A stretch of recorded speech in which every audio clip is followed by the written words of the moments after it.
Hello everyone, welcome to your very own channel let's inspire each other.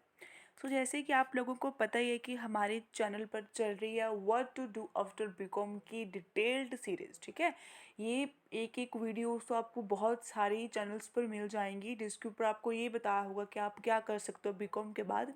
लेकिन आपको उस चीज़ को कैसे करना है, फॉर एग्जाम्पल अगर आपको टीचिंग लाइन में जाना है तो आप कौन कौन से स्टेप्स लोगे जिससे आप क्या करोगे, टीचिंग लाइन में जा पाओगे।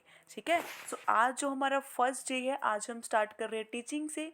उसके बाद आपकी banking, CA, MBA, CAT examination, इसके अलावा जितने भी बीकॉम के फील्ड्स हैं जिसके अंदर आप लोग जा सकते हो आफ्टर बीकॉम, उनकी पूरी की पूरी डिटेल्ड वीडियोस आपको प्रोवाइड की जाएंगी। और वन सेकेंड, ये मत सोचिएगा कि ये टीचिंग है, हमें तो टीचिंग लाइन में जाना नहीं है तो ये वीडियो आपके लिए नहीं है। ऐसा नहीं है, आप इस वीडियो को अच्छे से समझ लीजिए और नहीं तो आपको नॉलेज मिलेगी और उस नॉलेज को आप शेयर कर सकते हो आपके फ्रेंड्स के साथ, आपकी फैमिली के साथ, आपके कज़न्स के साथ, अपने ब्रदर सिस्टर सभी के साथ आप शेयर कर सकते हो जिस किसी को भी क्या जाना है, टीचिंग लाइन के अंदर जाना है। So let's get started. So first of all, teaching एक बहुत ही अच्छा प्रोफेशन है। मैंने एक कोट रीड किया था कि teaching is a profession that creates other profession. कि टीचिंग एक ऐसा प्रोफेशन है जो बाकी हर किसी के प्रोफेशन को क्या करता है, क्रिएट करता है। चाहे हम बात करें कि कोई सीए बन रहा है, कोई बैंकिंग जॉब्स के अंदर जा रहा है, कोई सिविल सर्विसेज के अंदर जा रहा है, कोई डॉक्टर बन रहा है, कोई इंजीनियर बन रहा है, इन सभी को एजुकेट कौन कर रहा है? डेफिनेटली हमारे टीचर्स ही हैं। सो ये बहुत ही रिस्पेक्टिव और बहुत ही नोबल प्रोफेशन है अगर आप इसके अंदर जाना चाहते हो।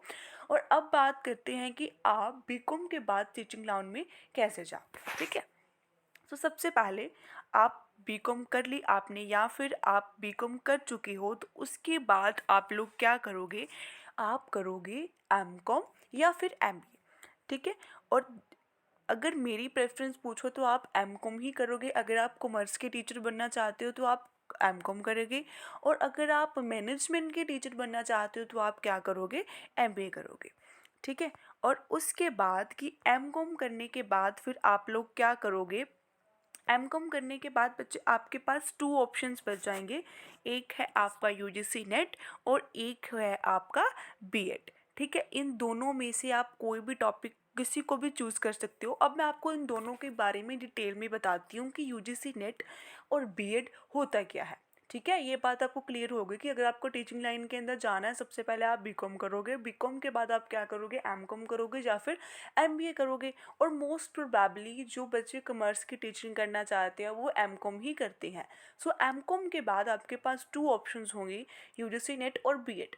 और नो डाउट आप इन दोनों को भी चूज़ कर सकते हो। ठीक है, आप इनको एज अ और भी लेके चल सकते हो और आप इनको एज अ एंड भी लेके चल सकते हो। ठीक है बच्चे, मैं आपको ये बात, ये मेरी तरफ से आपको पर्सनल सजेशन है कि अगर आप एमकॉम कर रहे हो और अगर आपको टीचिंग लाइन में जाना है, नहीं जाना, फिर भी आप यूजीसी नेट की प्रिपरेशन कीजिए। जो आपका यूजीसी नेट का सिलेबस है वो वही सारा सिलेबस है जो आपने +1 +2 बीकॉम एमकॉम के अंदर आप स्टडी करोगे। वही सारा सिलेबस आपका किसके अंदर है, आपके यूजीसी नेट के अंदर होता है। ठीक है, और एक बार अगर आपने नेट का एग्ज़ाम क्लियर कर लिया तो उसकी जो वैलिडिटी होती है नेट के एग्ज़ाम की, वो क्या होती है, लाइफ टाइम वैलिडिटी होती है आपके नेट के एग्ज़ाम की। क्लियर है?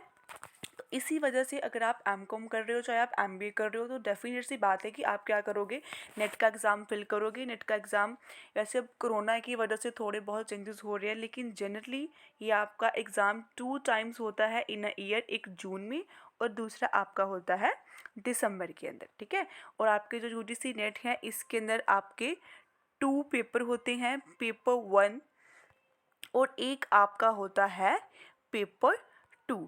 ठीक है। ऐसा नहीं है कि जैसे बाकी सारे कॉम्पिटिटिव एग्ज़ाम्स के अंदर होता है कि अगर आप पहले पेपर 1 को क्लियर करोगे तभी आप पेपर 2 दे पाओगे। इसके अंदर ऐसा नहीं होता। आप दोनों के दोनों पेपर एक साथ दोगे, पेपर 1 और पेपर 2, और फिर दोनों के कंबाइंड मार्क्स के आपसे आपकी क्या आएगी, कट ऑफ डिसाइड होएगी मेरिट के बेस्ड के ऊपर, और उसके अकॉर्डिंग आप क्या कर पाओगे, क्लियर कर पाओगे आपके यूजीसी नेट के एग्ज़ाम को। और अगर आप इस एग्ज़ाम की प्रिपरेशन जब आप एमकॉम करने लगोगे तभी के तभी आप स्टार्ट कर देना, तो इजीली आपका जो एग्ज़ाम है वो क्लियर हो जाएगा। ठीक है। और इसकी वैलिडिटी भी आपकी क्या बन जाती है कि लाइफ टाइम वैलिडिटी है। तो श्योर कीजिए कि आप यूजीसी नेट के एग्ज़ाम को क्लियर कर लीजिए। पेपर 2 के अंदर आपका जो सारा आपका खुद का ही आप कॉमर्स कर रहे हो, जो आप मैनेजमेंट कर रहे हो, तो ये सारा सब्जेक्ट आपका किसके अंदर आएगा, पेपर 2 के अंदर आएगा। और जो पेपर 1 होता है उसके अंदर आपके जनरल क्वेश्चंस आते हैं, आपके कम्युनिकेशंस के, आपके रिसर्च के, टीचिंग एप्टीट्यूड के, ऐसे करके आपके क्या होते हैं, ओवरऑल 10 यूनिट्स बने होते हैं। ठीक है। और अगर आपको यूजीसी नेट के ऊपर एक स्पेशल वीडियो चाहिए तो वो भी मैं आपको प्रोवाइड कर दूंगी, because I have clear UGC net in my first attempt. वो भी सेल्फ स्टडी के साथ मैंने अपना नेट क्लियर किया था। तो अगर आप लोगों को नेट के रिगार्डिंग कोई भी गाइडेंस चाहिए तो मैं आपके लिए, अगर आप चाहोगे तो आप थम्स अप दीजिए, और मैं आपके लिए एक नेक्स्ट वीडियो भी लेके आऊँगी जो कि कम्प्लीटली यूजीसी नेट के ऊपर बेस्ड होगी कि आप कैसे अप्रोच करोगे पेपर 1 के लिए और पेपर 2 के लिए, और कैसे आप एमकॉम करते करते ही क्या कर लोगे, यूजीसी नेट को क्वालिफाई कर लोगे। ठीक है। अभी मेरी एमकॉम कंप्लीट भी नहीं हुई थी। मैंने एमकॉम फर्स्ट ईयर जब मेरा कंप्लीट हो गया था तो थर्ड सेमेस्टर के अंदर मैंने इस फॉर्म को फिल किया, और उसे ड्यूरिंग ही क्या हो गया था कि मेरा जो एग्ज़ाम है वो क्वालिफाई हो गया था। ठीक है। और अब बात आती है कि मैम आपने इतना सारा कुछ बता दिया यूजीसी नेट के एग्ज़ाम के बारे में, लेकिन इसका बेनिफिट क्या है।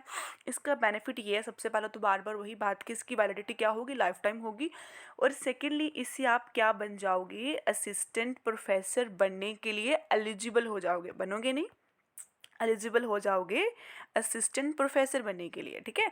असिस्टेंट प्रोफेसर क्या होगा कि आप कॉलेज लेवल के अंदर स्टूडेंट्स को पढ़ा पाओगे, चाहे वो आपके ग्रेजुएशन के स्टूडेंट्स हो, पोस्ट ग्रेजुएशन के स्टूडेंट हो, आप उनको पढ़ाने के लिए क्या हो जाओगे, एलिजिबल हो जाओगे।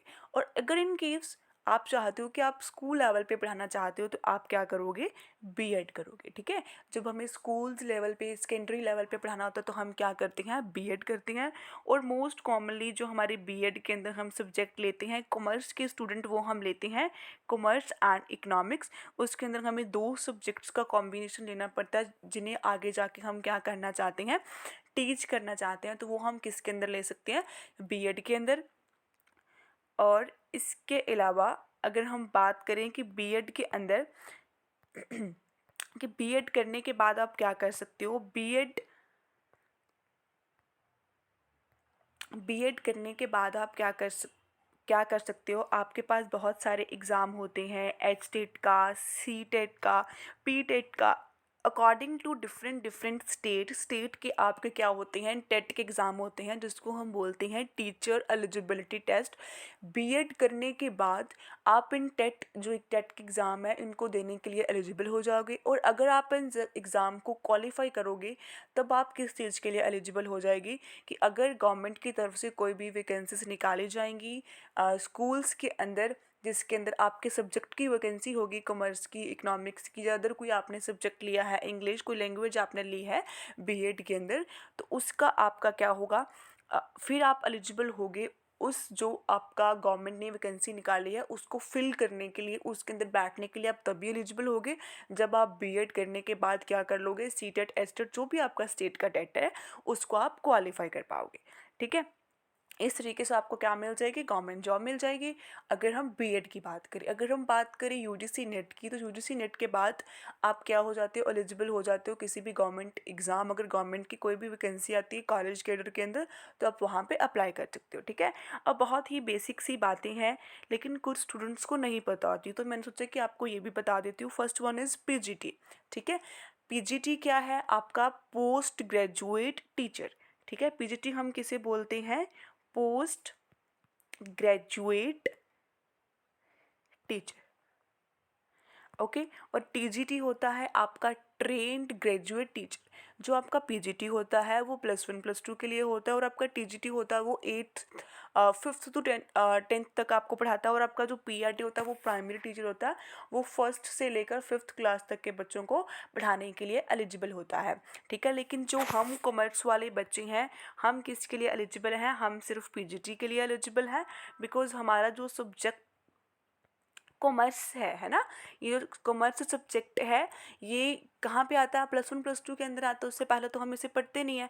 तो इसलिए जब हम बीएड के बाद टेट करेंगे, टेट के अंदर हमसे पूछा जाता है कि आप लेवल 1 का टेस्ट देना चाहते हो, लेवल 2 का या लेवल 3 का, जिसके अंदर लेवल 1 आपका प्राइमरी टीचिंग का होता है, लेवल 2 आपका ट्रेन ग्रेजुएट टीचर का, और आपका जो लेवल 3 है वो पीजीटी टीचर का होता है। और जो कॉमर्स वाले बच्चे हैं वो क्या फिल करेंगे? पीजीटी टीचर का ही फिल करेंगे। उसके बाद आप क्या हो जाओगे?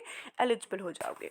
ठीक है, सो आई होप आपके जितने भी टीचिंग से रिलेटेड डाउट थे वो आपको क्लियर हो गए होंगे कि किस किस तरीके से आप क्या कर सकते हो, टीचिंग लाइन के अंदर जा सकते हो, कि वेदर आपको स्कूल में टीचिंग के लिए जाना है, आपको कॉलेज में टीचिंग के लिए जाना है, वो दोनों ही मैंने आपको क्लियर कर दिए हैं। लेकिन अगर फिर भी आपके माइंड में इससे रिलेटेड कोई भी डाउट है, तो आप अभी क्या करोगे? कमेंट बॉक्स के अंदर आप इसको पोस्ट करोगे कि आपका क्या डाउट है। ठीक है, सो इसी के साथ ही बच्चे, नेवर स्टॉप लर्निंग, हमेशा चीज़ों को सीखते रहो, आपके पास नॉलेज बढ़ेगी।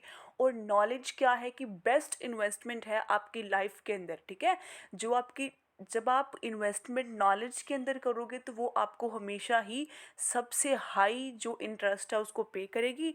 सो इसी के साथ ही मेरी आप सभी को बेस्ट विशेस हैं कि आपके जो भी ड्रीम्स हैं आप उनको जल्दी से जल्दी फुलफ़िल कर लो, आपके हार्ड वर्क और आपके स्मार्ट वर्क के साथ। और अगर आपको जो वीडियो अच्छी लगी तो जल्दी से लाइक कीजिए उस वीडियो को, और साथ साथ अगर आपने अभी तक चैनल को सब्सक्राइब नहीं किया तो do subscribe that channel, because इसके बाद भी बहुत सारी wonderful series what to do after BCom की आ रही हैं। और साथ ही साथ अपने फ्रेंड्स, अपने रिलेटिव्स के साथ भी इस वीडियो को शेयर कर दीजिएगा, एंड बेल आइकन को प्रेस करना भी मत भूलिएगा। Keep studying. Thank you.